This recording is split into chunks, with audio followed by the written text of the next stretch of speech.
Thanks for wasting our time today. I understand this is a marriage proposal, but we don't approve. Please give up and go home now. That's what his mom said to me when we went to his family's house to announce our engagement. She gave me a cold glare and spoke down to me like I didn't belong. I knew from the start that his parents didn't like me, but I couldn't turn back. I took a deep breath, braced myself, and introduced myself anyway. My name is Cheryl. I'm 29 years old, and I work in the general affairs department of a manufacturing company. I've been dating my boyfriend, James, since last year. He's 4 years older than me, and we work in the same department. James has a gentle look, and his kindness shows whenever he smiles. That's what made me fall in love with him. We both live on our own, so we often spend time at each other's places and enjoy weekends together. We've built a happy relationship. My parents live nearby, so I take James to their house often. They really like him, and whenever he visits, they go all out with meals. James and my dad get along great, and I thought everything would go smoothly when we got married. But James had always hesitated to introduce me to his parents. When I asked him why, he looked uncomfortable. Could you wait a little longer? My parents aren't like yours. I wish I had grown up with parents like yours, he said with a sad expression. I wondered if he had issues with his family, but I decided to give him time. I wasn't in a hurry to get married, so I figured it would be better for him to open up when he was ready. But things don't always go as planned. One holiday, James and I were on our way to our favorite restaurant when something unexpected happened. As the staff showed us to our table, James suddenly seemed nervous and fidgety. What's wrong? I asked, noticing how tense he was. He looked away, unsure how to explain, clearly struggling to find the words. I felt nervous at that moment, wondering if I had done something wrong. Just then, a woman in her 53s came over to our table and spoke to James cheerfully. "Oh, James, I haven't heard from you in a while. I was wondering what you were up to," she said. She then turned to look at me, her eyes narrowing as if she was judging me. She had downturned eyes that made it seem like she was glaring. Her hair was neatly tied back, which made her sharp eyes stand out even more. As I gave her a confused look, she let out a little laugh, but it wasn't friendly. "Are you really spending time with someone like her, James? You're such a good kid. If you don't like it, you need to tell her. Otherwise, girls like her won't get the message," she said. James's face tightened in anger. He glared at the woman and firmly said, "I won't allow you to insult her." But the woman gave me a cold look and said, "It's a shame my son has been tricked by a girl like you. Leave him alone right now." After that, she went to the cashier, paid her bill, and left the diner. "What just happened?" I asked, still in shock. James replied in a low voice, "That was my mother. A few years ago, because of her, I had to end a relationship with someone I was thinking of marrying. She didn't want to marry me because of my mom's behavior. I began to understand why she had acted that way." James continued, "If you choose to stay with me, there will be a lot of challenges. Maybe we should break up now. Don't worry, I'll keep things professional at work, and I'll make sure it doesn't cause you any trouble." He looked really upset, and it pained me to see him like that. But I calmly said, "I still want to be with you, James. Do you really want to end things with me?" James seemed surprised by my words. "You know what my mother is like. If you marry me, she will be a burden to you. I don't mind. I think that's part of marriage, and we don't have to live with her, right? If it becomes an issue, I'll ask for a transfer at work, and we can move far away," I said. James stared at me, deeply considering my words, and I gave him a reassuring smile. "Then I feel better about it. Is it strange if I propose to you right now?" he asked. A wave of warmth rushed through me, and I could feel my face turning red. "Are you serious?" I asked, feeling a bit embarrassed. "Yes, of course.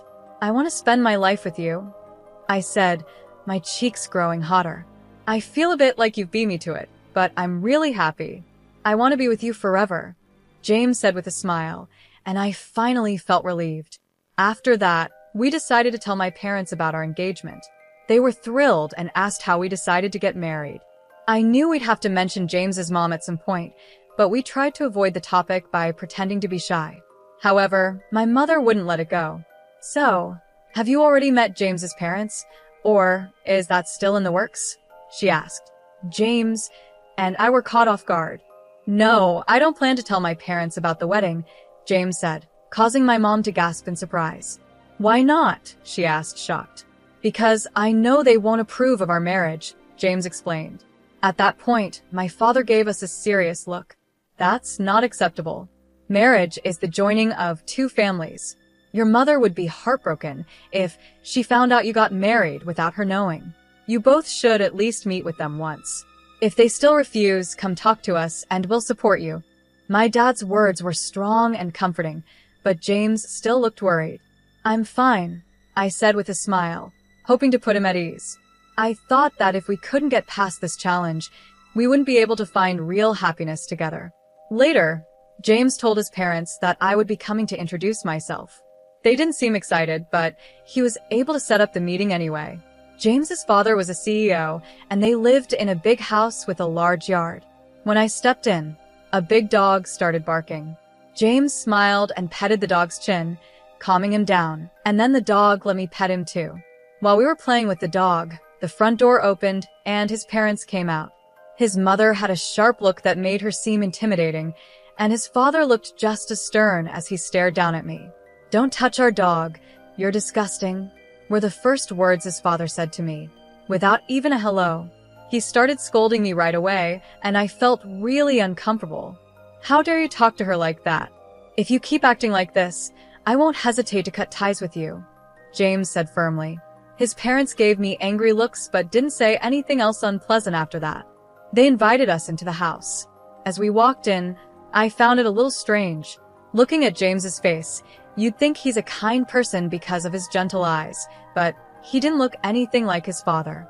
His mother had upturned eyes, but he didn't take after her either. Sometimes traits skip a generation, or kids don't look like their parents at all, so I decided not to think too much about it. Once inside, as I was looking around, a middle-aged man in a suit appeared. Mr. Eric. Welcome home, young master, he said, bowing to greet James. He had a kind smile that was contagious, and I couldn't help but smile back. It's been a while, Mr. Eric, James said. You've grown up so much, young master, Mr. Eric replied, smiling warmly at James. It was the first time I saw James truly smile since we arrived. Then James introduced me to him. This is Mr. Eric, my father's right-hand man. Honestly, he's more like a father to me than my real dad. My father never paid much attention to me, so Mr. Eric was the one who took care of me. You're the boss's son. I was just doing my job, Mr. Eric said modestly. But you've always had a soft spot for me, haven't you? James added with a smile. I like you more than my father. James joked with a chuckle, his laugh making me smile for the first time in what felt like forever. As we were talking, his mother suddenly stormed in from the back of the house. Cheryl, what do you think you're doing? Get over here now, she yelled angrily. She shot a harsh look at Mr. Eric. What are you doing here, slacking off? How many times have I told you to stay away from Cheryl? I'll make sure my husband knows about this. Now, get back to work. Mr. Eric nodded and replied, I understand. I'll do as you say. He then left the room. I couldn't help but wonder if being the CEO's secretary meant you had to deal with orders from the wife at home, too. James glared at his mother and spoke up. Why do you always treat Mr. Eric so poorly? How can you be so rude to someone who's worked so hard for Dad? Quiet. You should just listen to your parents. I'll handle that man. Now, both of you, come over here. We followed her to the living room, where James and I sat on the sofa across from his parents. His mother was the first to speak. Thanks for wasting our time today. I understand you're here to get our blessing, but we don't approve of this marriage. Just give up and go home, she said coldly. I was ready for the rude comments, so they didn't bother me as much as they could have. I calmly responded, No, thank you for making time to meet with us. James and I love each other, and it's natural for two people in love to get married, don't you think, father, mother? I smiled politely, but my mother-in-law let out an exaggerated sigh. You really don't understand marriage, do you? She said with a mocking tone. Since our last meeting, I've looked into you. You're a very average woman graduated from an ordinary school, working at a small company. Despite having no real skills, you've managed to trap my James, haven't you? Do you really think someone like you is a good match for our family? In marriage, what matters is a good match. Mom, James interrupted. Cheryl and I work at the same company, doing the same job. If you think she's not good enough, then neither am I. We are a perfect match. You're different, James, his mother snapped back. There must be a reason you chose that company, but this woman didn't have any other choice. And, she added with a smirk, turning her sharp gaze toward me, it seems like you come from a poor family. After our money, are you? My blood boiled at my mother-in-law's comments. I had promised myself I wouldn't let anything she said get to me, but when she insulted my parents, I couldn't hold back. I snapped, don't assume we're poor. Oh, what's wrong with telling the truth? She sneered. You live in an old, rundown house that's over 53 years old and drive a car from a decade ago. Did I strike a nerve? I'm just saying what's obvious. This is why I can't stand poor people. My family home was built by my great-grandfather, a carpenter. It's special to us. And as for the car, we like it and take good care of it. That doesn't make us poor. You did your research, right? So, you must know what my parents do for a living. I responded, trying to stay calm. Yes, I know. Your father is a university professor, and your mother is a high school teacher. They have respectable jobs, but there's still a big difference between our families, she replied. James is going to take over his father's business one day. Don't think for a second that the daughter of mere educators is good enough to marry my son. She laughed loudly, clearly enjoying herself. Just then, James stood up. His face, normally gentle, had turned into something I had never seen before, cold and furious. This is pointless. I'm cutting ties with you. I can't forgive you for insulting someone I care about. Cheryl, let's go. There's no reason to stay here anymore, he said, grabbing my hand as we left the house. I'm sorry, he said quietly as we walked away. I'll explain everything to your parents. Please don't say you won't marry me. I nodded, unable to speak. We went straight to my parents' house and told them what had happened.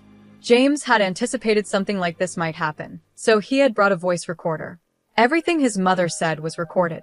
After listening, my parents thought for a moment and then spoke. Yes, the way his mother talked was awful, but you two are giving up too easily. We'll help you come up with a plan. So keep preparing for the wedding, my father said. If you've both decided to marry, you don't need their approval.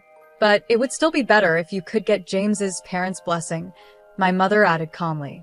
Hearing their words gave us hope, and we nodded in agreement.